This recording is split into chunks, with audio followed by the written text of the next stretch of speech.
I don't want to waste anyone's time doing activities that are not going to move the needle.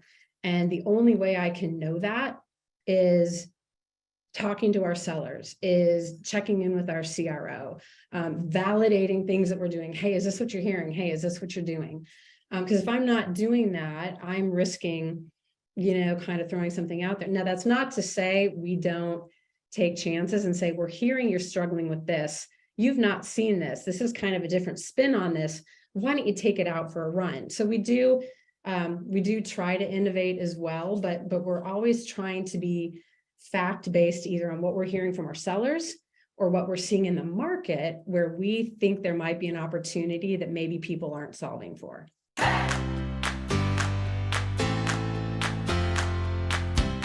Hello, welcome to this amazing live webinar with Kirstin Burke and I, Marketer's Guide to Sales Enablement. This important topic as organizations are looking to scale their go-to-market, as organizations are looking to get more of their sellers performing like their best. Marketing is the perfect ally to make that happen. And we're so fortunate to have an amazing leader with us, Kirstin. Kirstin, say hey. Hello. Hello, everybody. Hello from San Jose, California.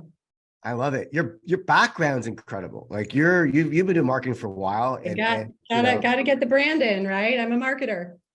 Yeah, I love it. Campaigns, communications, VP marketing multiple times, and now a CMO role. Like, congratulations. It's just really impressive to see kind of your growth and your trajectory. And thanks for joining us today. I'm curious. Tell us a little bit about yourself, but talk to us about, like, why is sales enablement important to you as well? I have been very fortunate to have been raised within the sector by some very strong technology and sales leaders. And so I think even in my early days as a marketer, there was a tension, much more so than now, because marketing used to not be able to measure as much as they can now.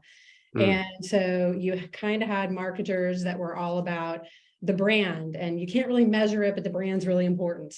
But then you had sales and the executive team saying, well, you're spending an awful lot of money, and what's it doing for the business? And I was fortunate enough to have some incredibly strong CROs and CEOs who really understood where and how marketing contributed to sales, and actually was part of sales, right? Yeah. It's our job to help sales sell more stuff faster. And so really, I've had that mentality my whole career, which really isn't that marketing sales are different, but we are kind of two sides of the same coin, which is trying to make more coin, if you will. Totally. I love that. I love that. Thank you. I think in your background, have you always had the purview? Have you always had the sales enablement responsibility over the years?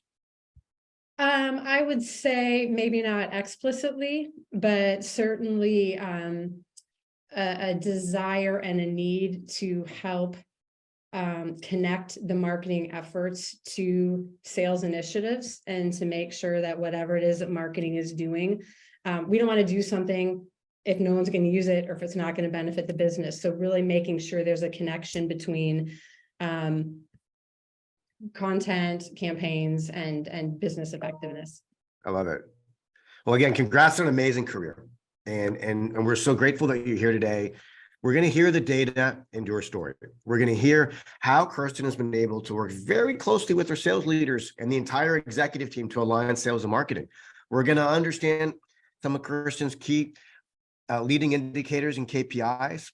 We're going to talk about programs that really matter to sales and some examples of programs she's rolled out. And then she's going to talk a little bit about how she's using technology to scale. So those are the things we're going to cover today. We're going to be totally conversational, and I'm just excited. And I just love when we bring in marketers who have a passion for sales enablement, and now, as we're calling it, revenue enablement, to come in and share their stories. So thanks again for joining us. Sure. Well, and I would say just your comment there about revenue enablement. What a fantastic change, right? One word changes everything. But, I think with sales enablement, there is a risk from different places in the organization that it's only about sales. And, when you take a look at why sales is effective or why they aren't, there are a lot of contributors to that, right? It could be product, it could be pricing, it could be the way your order system works. And so revenue enablement really kind of puts it under the big tent and helps all of us look at what is it that we're doing or not doing to help sales do what they need to do for the business. Yeah. Yeah. Kudos to both Gartner and Forrester for up-leveling the discipline. I'm a big proponent of calling it revenue enablement, and I think we'll get there. And I agree with you. I think it's really about the totality of the go-to-market and the impacts that we're going to have across the entire buyer's journey. That's why I think marketers are just play such a big role in this. It's amazing. Mm-hmm. So before we dig into kind of the programs and the impacts that you've had with working with SalesHood, I think it's really important for people to understand a little bit about DataEndure. Tell us about the company, size of the company, how big is your sales organization, whatever you're comfortable sharing, just so folks can get a sense of context. Be great. Sure. So DataEndure, we're here in Silicon Valley in California. We are 40 years old, 4 decades old. So in technology terms, a dinosaur, but we are one of the only dinosaurs that has adapted over the years. So very unique in that sense. We've really grown up with the market, and our whole mission is what we call digital resilience, and what that means to businesses. Organizations are in a real big contest, if you will, with data, a ton of data pressures, whether it be the explosion of data. COVID moved people and data all over the world. We have adversaries trying to steal our data and ransom our data. So there are all sorts of interdependencies on how you access your data, how you store your data, how you protect your data, that companies are really challenged to figure out on their own. And we've got a very rich history of understanding a wide technology portfolio, what works well together, how to deliver value.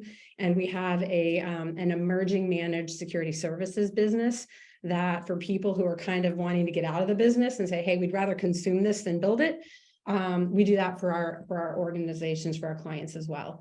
So super exciting business, super important, I feel, to really help organizations make the most out of their health and growth.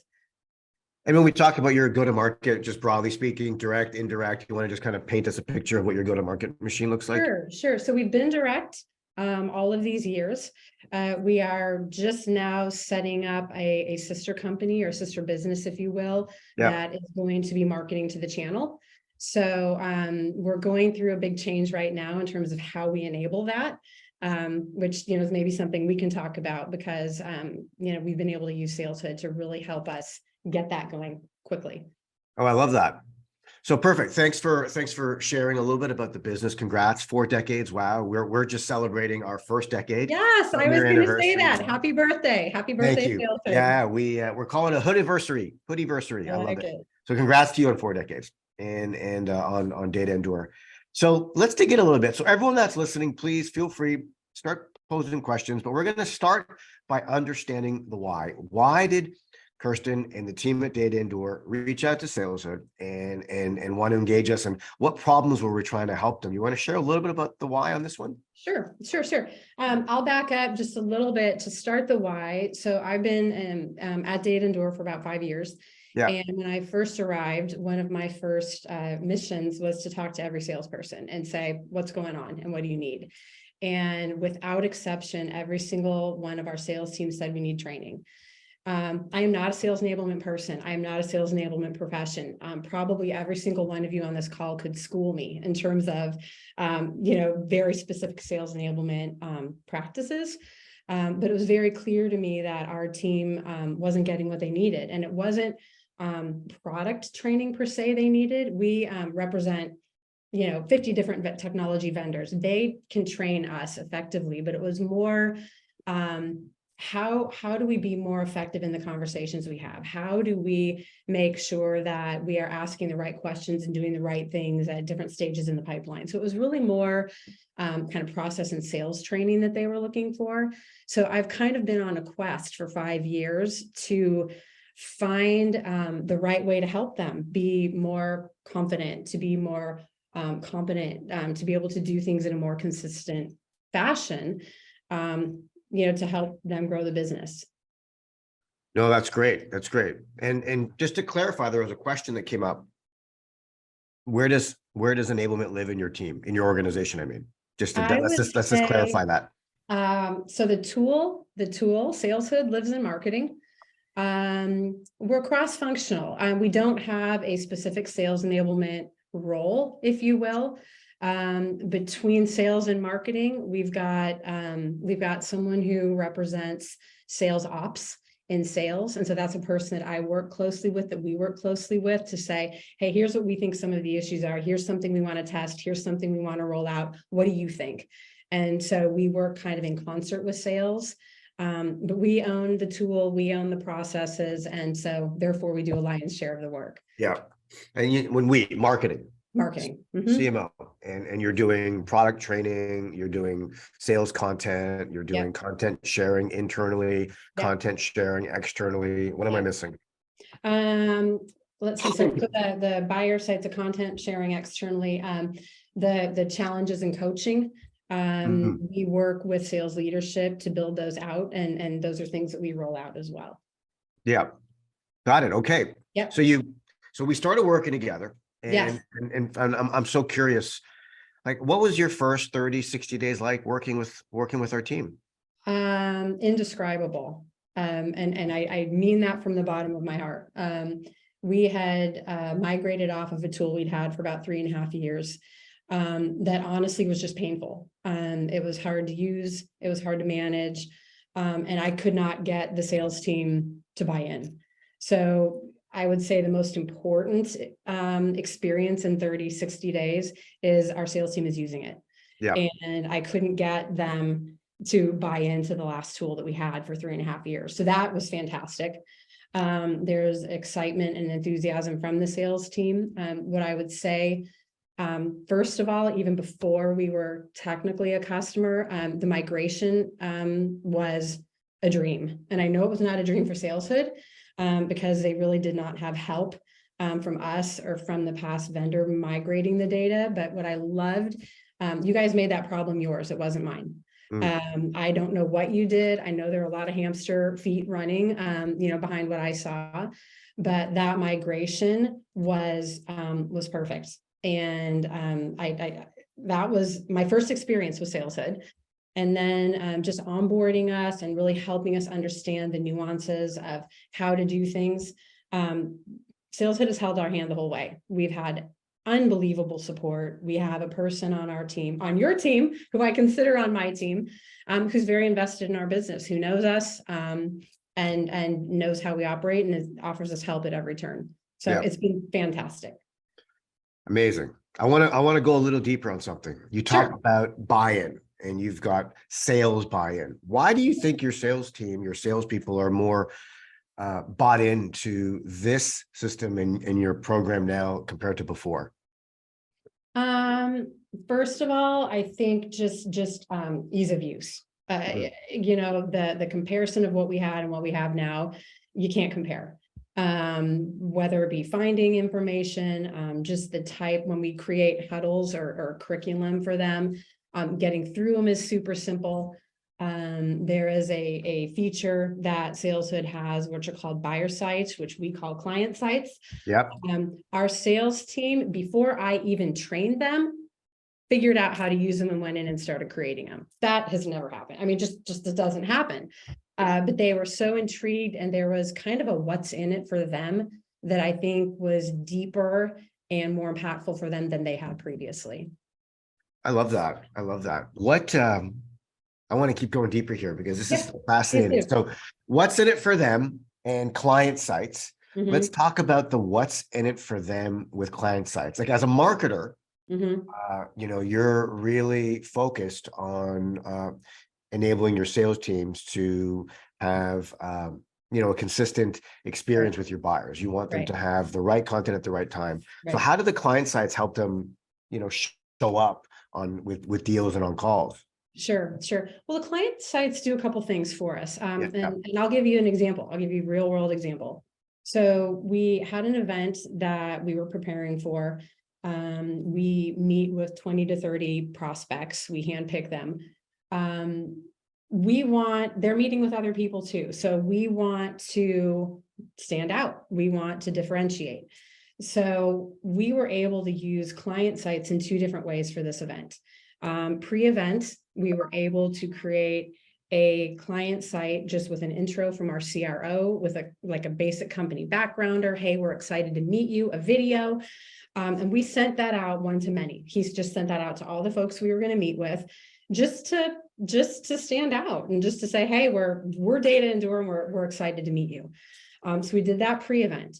Post-event, we created, with Sales Hit help, we created a client site that each of our or content, a library for a client site that all of our sales team could go post-meeting, right after they met with them, they could go and customize a client site with the client's logo, with a video, and they could go in and specifically tune that to the conversation they had.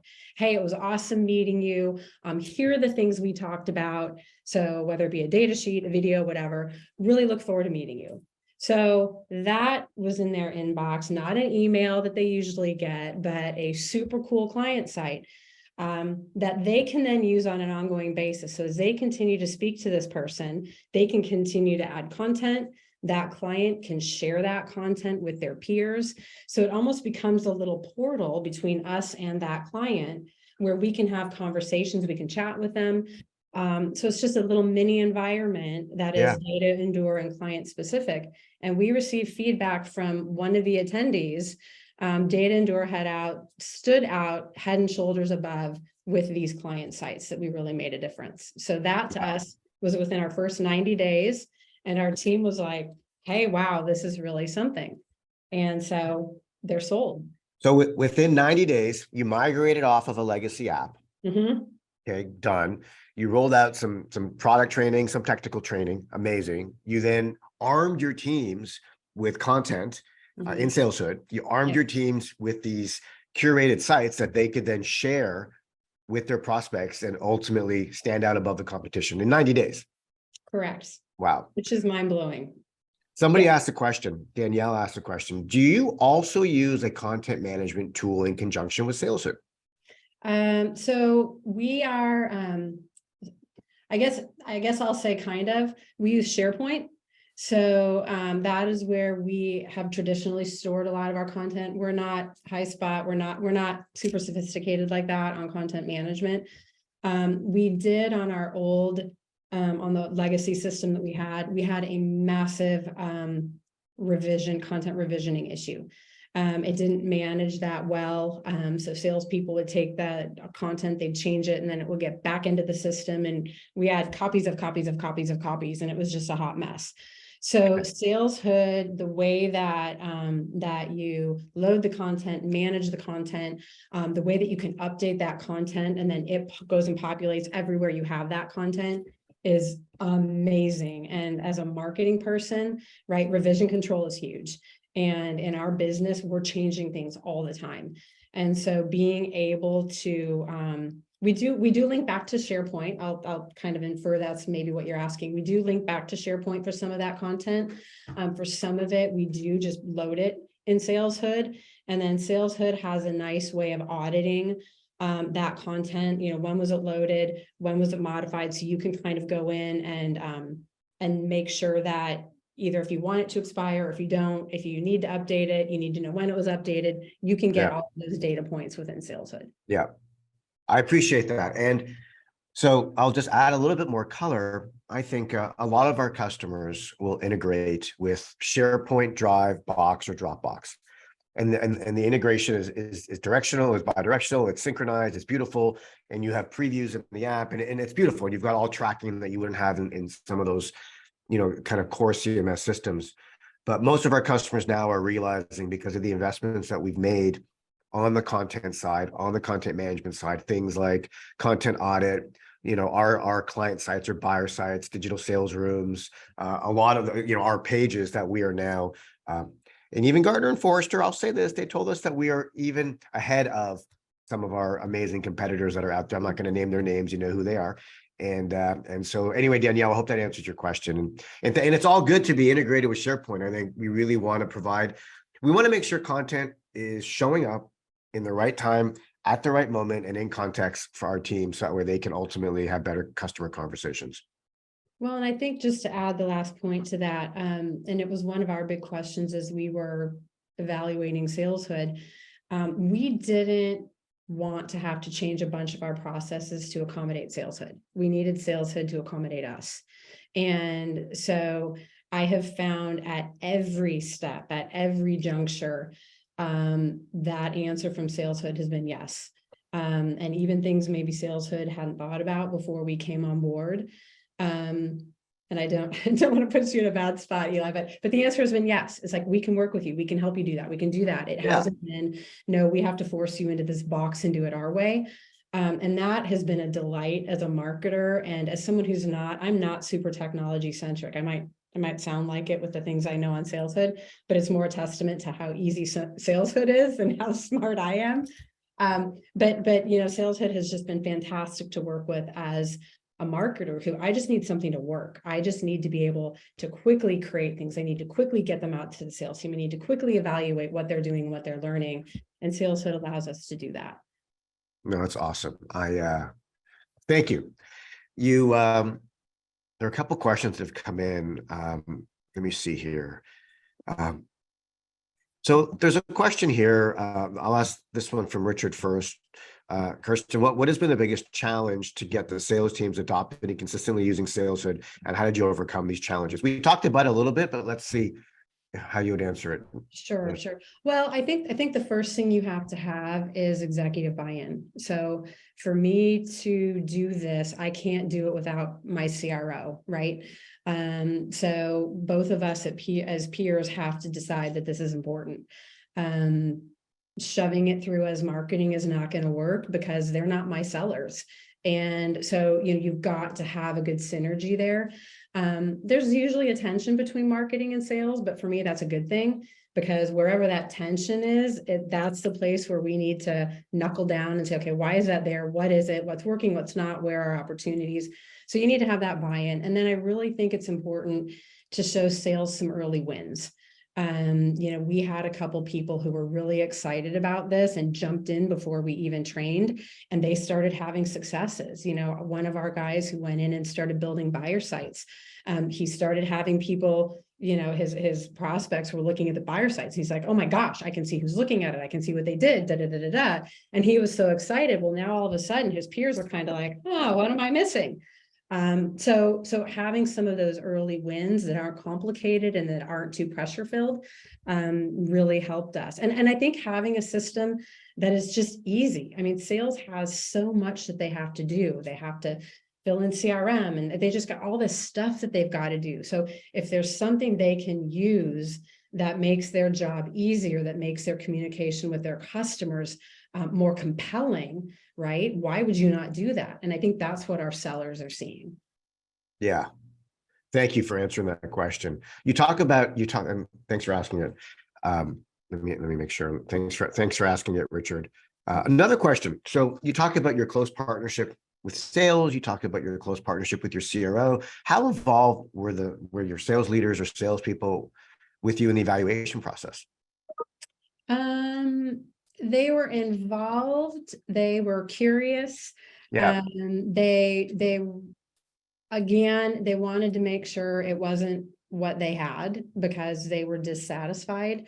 And honestly, I think they weren't expecting much when we brought the tool on. I think they were kind of like, okay, well, we've seen what we have. We don't really dig it, but we're getting something else. Okay. So I think the most compelling thing to our sales leadership was sales training. And we haven't really talked about that, but something that Saleshood brings to the table that is awesome for us is hardcore sales training. So I'm not a sales trainer. I can be smart about things and give advice and hey, here's what I would do. But Eli, you come from such a rich sales training background and you've parlayed that into Saleshood so that all of us can benefit from it.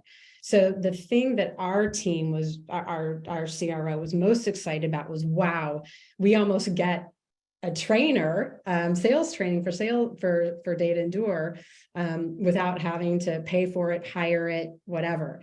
So whether it be, how to get the most out of LinkedIn, how to ask better discovery questions. I mean, there's such a rich library there for us to use, either to assign as huddles, as definitive training, or for our sales guys to just go in and go, wow, I'm really wrestling with this. How do I find a champion easier? They can go in and find that content on their own. And that for them was stand out. And it was like, yep, that works for us.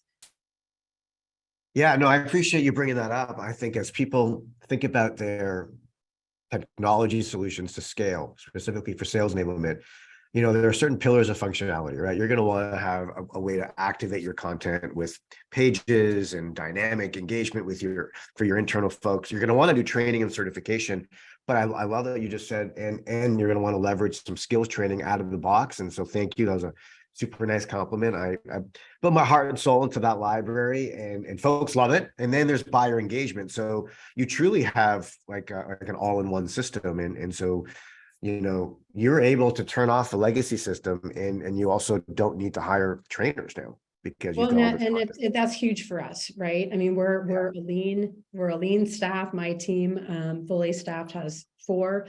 We've got 10 sellers. Like I mentioned, we're now opening up an MSP channel. And so we need our tools to work 110% for us, right? We need them to be the people we're not, to do the scale that we can't, so that 1 and 1 equals 3. And that's really what we get out of SalesHood. The one thing you didn't mention is this full cycle, is pages. You've got sales training, you've got these cool client sites. But the other thing that kind of brings them together is this concept of pages, where you can aggregate content. It's almost like an intranet page. You can explain it better than I can, but that are very easy to set up. And I'm in leadership team meetings every week. We kind of hear what's going on and, what might be sticking points for the sales team. I can come out of that meeting and say, hey, it really seems like we need some more adoption on this tool for our sellers. So I can come meet with my wonderful SalesHood partner, and within a day, I can pull product training that we've created, or I created the training quickly. I was able to pull some of SalesHood's sales content. So we need some product training. We need them to understand and ask a couple better discovery questions. And then I can put on that page data sheets, examples, videos, so that they can go to that one spot. Yeah. And they can learn more about this initiative that we want them to adopt more. So it's super powerful. And we're kind of pulling the best of the best into this page so they have one place to go. Yeah. Well, I appreciate it. This is why we wanted you to speak, because as a CMO, as a marketing leader, closely aligned with sales, you're really leveraging the platform with a marketing mindset. And it's beautiful. We built it for you, right? We built it for a marketer who doesn't have a big team of enablers, to basically go create all this stuff. You're going to be able to go, get creative, create something, launch it, publish it, and check results. So amazing. This is so cool. Great. I'm curious. I know it's early. I know we're months in. What kind of benefits you talked about? Great adoption, buy-in. What are some of the other benefits you've seen with your organization so far with sales? Well, I think to your point, we're early, but we can see. We can correlate between, for example, the event that I mentioned that we did and where we created buyer client sites, where we created those. We're able to see of those folks how many have converted to opportunities and how many of them are moving through the pipeline. So we've got about a 60% conversion rate to opportunity, which is fantastic. I mean, any marketer will know that. From each of those, we feel that there are some very healthy opportunities. So we're already starting to see them move into, further into the pipeline. Yeah. We're only 30 days out from that event, so we're not quite sure. But what we're seeing is deeper engagement is what I'll say early. We're seeing that folks are interacting with these sites. We're seeing that as we put quotes in that client site, as we start engaging, as they start bringing other decision makers in, there's just a deeper level of engagement. And for us, if we know, hey, this contract was not just shared with Eli, but this contract was shared with Sam and Sally, well, we now know that there might be a couple of other people that maybe we need to create a relationship with if we haven't. So it just gives us a level of insights that we didn't have 30, 60 days ago, or that to get that insight, it would have been a lot harder and taken us a lot longer. Your teams are happier. You're more efficient in how you're creating content and rolling out training. Conversions are up. And then you're having deeper engagement with prospects and customers in the funnel. That's amazing. Let's just take a moment. Like, so the old way, just so a client site is like a digital room. It enables a seller to take a template from the library, which is curated by marketing. You know, Kirstin here has curated the best content. She's the best at it. She knows what content the reps should use. The reps are then taking it and they're sharing it. Normally in the past, how would they share it, Kirstin? Let's just tell everyone via email, maybe, right? And then what visibility do you have? It would be email. And, you know, I just know I'll just use my experience with SalesHood as a prospect. Typically I'm going through it right now with LinkedIn, right? They send me a contract and then they send me other things and then they send me other things. And I'm scanning my email, trying to figure out, okay, where is that? Where is that? What did we say? And the beauty of all of that is it can be contained in this client site. And so for me as a prospect with SalesHood, it was awesome because I could just go to one place. Everything was there. The chats that I had, I could share it with my leadership or whoever needed to see it. So it just really simplifies, and the buying process is complicated enough, right? And so it just simplifies that experience. And for DataEndure, really, part of our value proposition is we are helping make a very complicated market simple. That working with us, we can help you simplify this data craziness. And so if we are delivering on that value proposition within the first interactions they have with us, that's a good thing. And that kind of gives them a sense of, wow, if they're thinking about this early in the pipeline, that could mean that some of my next experiences are going to be that way too. No, I get it. Wow. So great. Yeah. I guess if I'm listening to this, I might think, because I did before I met you guys, you know, oh, that's great, but they create a lot of content and they're content creators and, you know, you just got to create a lot of stuff for it to work. And I just want to say, this is so simple. It has made content creation easier for us. And we don't have a big team. We don't have a lot of dedicated content people. A lot of it has to come from me. But because this is so simple, we can just have an idea and we can pop it out there on SalesHood and just see how it flies. Our sales team, we created a new infographic because I thought, hey, I'd really like to I looked at the buyer site and I said, you know what, we don't have anything that's really, really early stage for our customers to just explain who we are. So we quickly, within a day, just created like a really basic infographic. And I thought, that's really cool. Well, the sales team ought to know how to speak through this. So I just on a whim popped a record button on SalesHood and I recorded something. And I sent it out to the sales team and it was like, hey, we just created this for you. See if it works. Give us some feedback. If it doesn't, we'll refine it. But this is something for you guys to use with your prospects. And so it just simplifies, people who don't have the deep resources to really be content machines. And if you are a content machine, I imagine it would be a dream.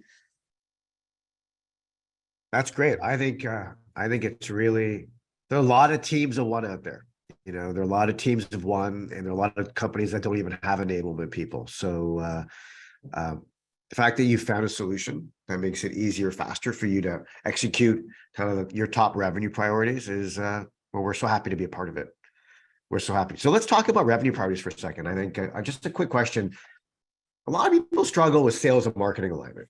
Let's just talk about that. And how do you stay aligned with your CRO? And I'm sure folks would love to hear how you make it happen. Well, part of it is very deliberate. We are in the same leadership meetings every week. We hear Yep. the struggles that each other are having. And part of it is just, it's just constant check-in. And like I mentioned early in the call, I don't want to waste anyone's time doing activities that are not going to move the needle.